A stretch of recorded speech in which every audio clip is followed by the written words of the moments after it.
Manolotra ny arahaba tompoko raha mahakasika ny toetry ny androntsika amin'ity farany herinandro ity aloha dia tsy dia misy fiovana firy fa saika mbola ho mangatrano ny lanitra manerana ny nosy akoatra ny any amin'iny faritra avaratra sy avaratra tsy nanan'ny Madagasikara iny any no mety misy rahona mety hiteraka orana malefaka zany indraindray tsy dia betsaka izay orana izay amin'ny ankapobeny.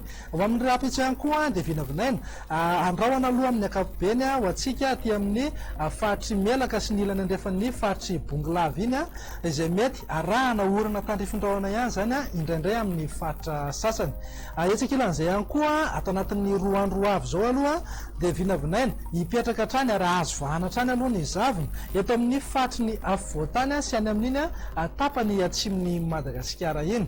Ny maripana ihany koa etsakilan'izay ahitana fiakarana ny maripana ambony indrindra na ny ambany indrindra ihany koa ary dia ahitana fiakarana ihany koa ato anatin'ny roa na telo andro ho avy. Mahakasika ny any an-dranomasina kosa indray tsy dia misy ahina firy aloha manerana ny morotsiraka Madagasikara akoatra ny any amin'iny manodidina ny Taolagnaro sy Cap Sainte Marie iny dia mila mitandrina hatrany zany aloha mpampiasa ny ranomasina amin'ny faritra iny fa mety ho lalovana alin-drano vaventy ihany zany indraindray. Andao jerentsika amin'ny antsipiriany raha no mety hotetry ny andro ho amin'ny rapitso maraina.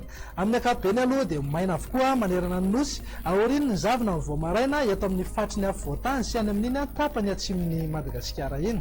Raha ho an'ny tolakandro kosa indray dia azo orana malefaka hoy ateo ny any amin'ny faritra avaratra sy avaratra tsy nanana iny zany hoe faritry Diana, ny tapany avaratra ny faritry Sofia, faritry Sava ary any Analanjorofo, any amin'ny manodidina ny faritry melaka sy bongolava iny kosa ny ilany andrefan'ny bongolava raha marimarina kokoa dia andrahona amin'ny ankapobeny mety arahana orana tandrifindrahona ihany zany indraindray. Ny faritra sisa rehetra moa dia hibalika tanteraka mihitsy ingaby masoandro.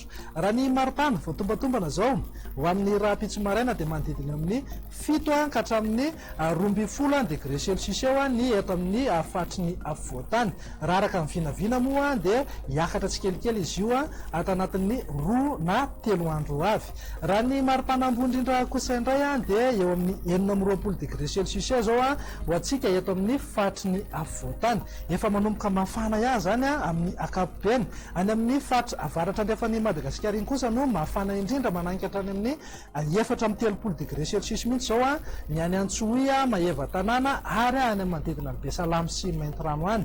Andao jerentsika ny mety hotetry ny andro an'ireto firenendehibe ivelan'ny Madagasikara ireto.